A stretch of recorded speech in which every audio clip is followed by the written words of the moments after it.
this helpful, or new, or not new? Reinforcing. Reinforcing. Definitely. Okay, so on the next page is the distractions, and we always think the 5 senses for humans are sight, hearing, smell, taste, touch. But they're different for dogs. And we always forget that. Because we cannot comprehend just how much dogs sense, their olfactory sense, play into their stress. So we walk into a room, we have no idea why all of a sudden our dog is convalescent. Because we just can't smell like they smell. I mean, when you think, you know, you've got cadaver dogs that are looking for dead bodies that are underwater, so there's a whole different layer of stuff between them, and they can find them. We just can't comprehend that. So as much as we try to be very sight-oriented, we just lack in that smell category. And then dogs, as much as we like to think that they use their sight a lot, it's not as high up there on the totem pole. It is up there, but movement's gonna be first, always. So we like things not to move, so we try to pick out the non-moving things in the room first. Dogs pick out the moving things, so we always have to watch for that. So you gotta go through life kind of thinking like a dog a little bit. When I was in high school, that was a bad thing. Now it's my job. So you want to be thinking in terms of what might be in here that my dog can sense, or smell, or feel, or touch. What might be the things. And then think about this. What, if you everybody just close your eyes for just a minute. Don't worry, I won't poke any of you or anything. And I want you to just listen to the sounds that you hear in this room.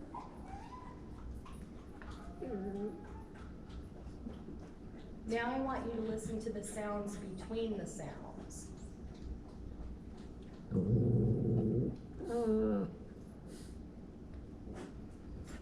And now, still with your eyes closed, I want you to be aware of what your body is touching and feeling.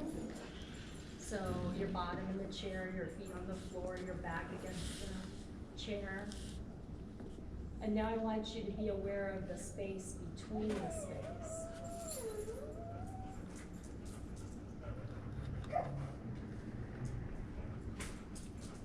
Do you guys see that, hear that, feel that? Is it a different, did you experience? It's a hard place, it takes a lot of practice to feel the space between the space and the sounds between the sounds. But not so much for your dogs. They can feel that air current shift. And we don't think about stuff like that. So just trying to pull you into your dog's neck. Meditation will help you to start to feel some of these other things. But if you don't want to meditate, you don't have to. That's just how I got from one place to another, how I could be able to appreciate how dogs are feeling. And sometimes I can stand out there and be not quite human. It sounds weird, but I can be like, yeah, I can feel the way the air currents are flowing and stuff. People that do search and rescue with their dogs are really in tune to this, because they have to be really aware of air currents and fronts and things like that, because it affects the dog's sensing ability. So what I notice with McGee is if we're in the car and we go somewhere new, he gets very anxious. I have to crack the window so he can smell where we are. If he doesn't know where we are and he doesn't know what the environment is, he'll start to cry. And as soon as I crack the window, he'll stick his nose out and take a big sniff, and then he'll be like, okay, I'm all right. And it helps. Sometimes that's the pressure. Sometimes it's the pressure from cracking the window. So you have different pressure from when you crack the window, you can feel the pressure. So sometimes it's a pressure thing. Sometimes it is tracking. I need to know where I am so I know how to get back home. We just don't know, to be honest with you. But yeah, that's a good observation. Yeah, I think for him it's just about feeling safe, because he was a rescue. So before he goes out, he always puts his nose in the air to smell if there's any predators around. It's always about feeling safe. That's the whole reason we're here, is about making your dog feel safe. Because that's the thing they're telling you when they're reactive, is I am not comfortable with this situation. They're not being a brat, they're not being a jerk, they're not, you know, just trying to get attention. Some dogs do that, but most of the time, they're saying, I'm not comfortable. I'm not safe, I'm not comfortable, I don't feel good about this, I need your help. So being aware of these things are the important things. When you're working with your dogs, you want to make sure that you're working with them first in low distraction environments. And this is how we do this. We, dog people. We teach our dogs new tricks in the living room. And maybe we might take them to another room in the house and teach them the same tricks there. Maybe we might even take them to another level of the house. How many of you guys train on different levels of your house? Yay, good for you, because I can't get a lot of people to do that. Then we got to get them outside, to the backyard, to the front yard, to the corner, to the other corner across the street. We got to add the distractions in there. And when we're adding those distractions, we also have to be aware of the time of day. Is it light? Is it dark? Is it dusk? Is it raining? Is it misting? Is there a front coming through? Is there a lot of traffic? Is there a little traffic? Are there people going by? Were there people going by? Was there a big parade of dogs going by recently? Because if there was, it's going to be hard to get your dog to focus because of their nose. So you always have to be aware of these different things you're working on with them. So keeping in mind the distractions, the correction level, or not the correction level, the reward level, the treats, the value, the reward value. And the threshold, those are all the things that you need to keep in mind when you're trying to help your dog with a particular situation. So I put classical conditioning, my little meme that I found on the internet, because it's important to understand the order in which you do things in order to help your dog understand stuff. So with classical conditioning, everyone thinks about Pavlov, the bell, the drooling, but what we don't keep in mind is how that actually came to be. And Pavlov was just sitting in his office one day, and he noticed that when his assistants came by with their dog food, he noticed that the dogs were drooling. That's it. That was the pairing. Right? Food, drool, good. Happens to me with pizza. Right? So, pizza, drool. Okay? If you want to condition me with pizza, you'd snap your fingers and then bring the pizza in.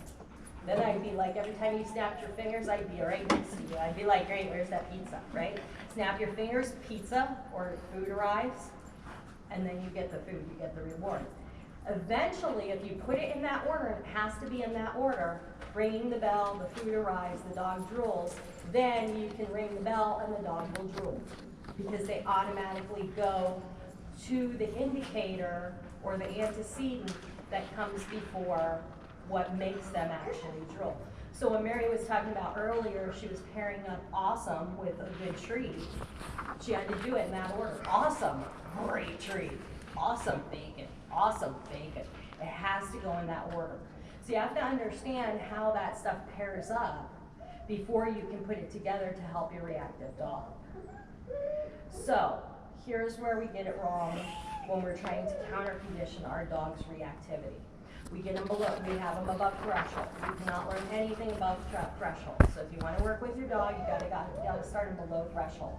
You need space, a lot of space sometimes. Sometimes you need an entire airplane hangar of space.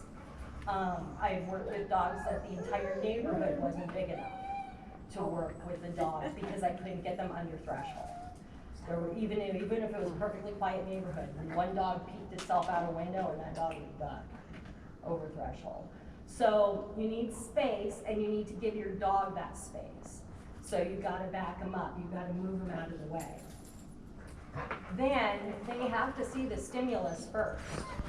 So they have to see what is offensive to them before you can reward them. Because if you start putting treats in them as you're moving them away from the scary thing that just came in the door, they're not learning anything. Okay? They have to see the stimulus, stay under threshold, and get rewarded for seeing the stimulus. Does that make sense? That's not new to you guys, or that is new to you guys? Kind of new? Yeah. So they have to see the stimulus. The stimulus has to be the indicator of a treat. And it has to be a really high value treat. Because if you put kibble in a dog that's totally stressed out and is too close to the offending stimulus, they'll bite your finger off, or they won't bite anything at all. They won't even be interested in it. If your dog is taking treats too hard, you're too close. You have to put more room between you and the offensive stimulus. So for those of you guys that are working with reactive dogs and you're bringing them to dog class and they're reactive, here you got a real problem because there are other dogs here. So you have to start in the parking lot being aware of your dog's stress level and start helping them out there to bring their stress level down. You can't be arriving 3 minutes before class is supposed to start and just pull your dog in the door. You might have to drive by here on weekends or when you're not coming to class and just put your dog out in the parking lot and make it a rewarding, happy experience so that they can be in a state where they're like, woohoo, we're going to tails, we win.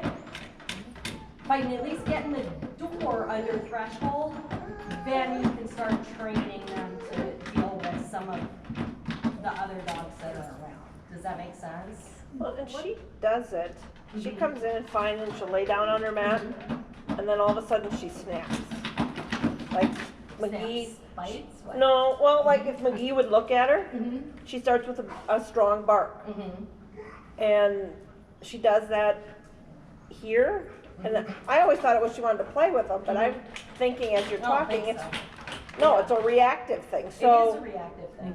do I keep her? I've been trying to keep her focused on me, but she just all of a sudden will start barking. So maybe focusing on you is not helping her. Okay. Just a thought. Yep. Nope. Right? So maybe you need to give a little more space between where you know she's comfortable. Okay. Okay? And you need to let her see that dog and then start getting treats out of her. Okay. So if she's sitting there and she's quiet and she's fine, she's like, holy crap, dog, she's too close. Okay. So okay. then you have to go, okay, we're gonna have to start with way back here. Yep, okay. A little further back, and you gotta be ready, and as soon as those ear bases go, ding dog, you gotta start sticking cheese in your dog. Okay. And I kinda like this, because, you know, and American cheese, by the way, not because I'm anti-cheddar or anything, but the easy cheese, the American cheese comes out the best. Okay. You'll go in there, you'll be like, I'm thinking like a dog, and there's a bacon cheddar flavor, you're gonna be like, that's what my dog would like. It does not come out as easy as the American. And so when you're in a really stressed out situation, this or packets of peanut butter can be handy, because if you can get enough of that in your dog's mouth, if you're over threshold and you just need to get your dog out of the situation, if you can put enough poopy stuff in their mouth, you can move them away before the incident occurs. Okay. Also, I saved my life with a Can? ferocious dog once. Yeah, with a full can. It saved me because when I stuck it in his mouth and he bit it, it exploded in his mouth, and it gave me 2 seconds to get my arms out of the way. Oh. Yeah, I do work with aggressive dogs, but I can count on both hands any truly aggressive dogs. So I still have the can though, because it's funny to have. Because most dogs are not truly aggressive, and a lot of times we label our reactive dogs aggressive, and that's not it. They're just reactive. They just want help from us. They just want help. So, What about the opposite, like, while he's crying right now, there's a water bowl over there that he wants to get to. And he does it every time we come in. He will cry until he gets to the water bowl. And that's just him.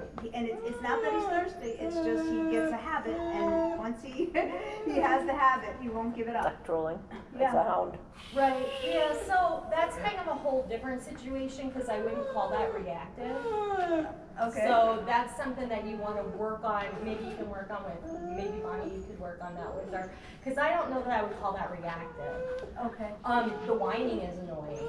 Yeah. And I'm not saying that you need to make your dog stop, Yeah, because no. you can't at Well, I this didn't want to point. bring him up because I didn't Yeah. get all the dogs crazy. Yeah, That's why I but wanted to bring that, it up. I don't know, would you call it reactive? We call that bad manners. Yeah. So that would be something to I work would on. bring the water to him. Yeah, there you go, bring the water to Bring it him. to him, and then, Yeah. then get them to stop. Or bring your own water with you. You what? Stick water in is great. Great. And Yeah, okay. and bring water, bring water with you, so it's not like I have to get to that bowl. Yeah, That bowl's not the reward. So. yeah. That's kind of what I was thinking too. I mean, Champ comes in like overexcited. Uh-huh. He's so excited to be here, and he's just very loud. You know, our Yeah, because he's over threshold from the minute you get through the door. Yeah. So you have to work on keeping that down before you even come in, and maybe take him right back. yeah. So I don't know what we call that. It is reactive, but he's over threshold. I don't know if it's reactive, I think it's over threshold. So you need to calm that down by taking him right back.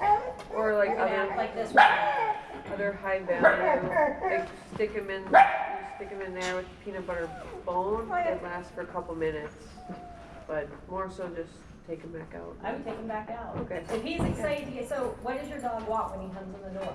He wants to go and have it be his turn. Right, so if I'm having bad behavior and I'm just gonna walk through Target and take all the toys off the shelf, how are you gonna be, what kind of response are you gonna have to that? Just let me do it more?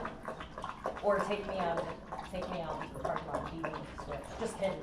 Take me out of the store, right? So I would return him to your car. Yeah. Yeah. And some of you need to use your cars maybe as, you know, it's getting cooler now, so it's helpful, but use that as a timeout, give them a timeout.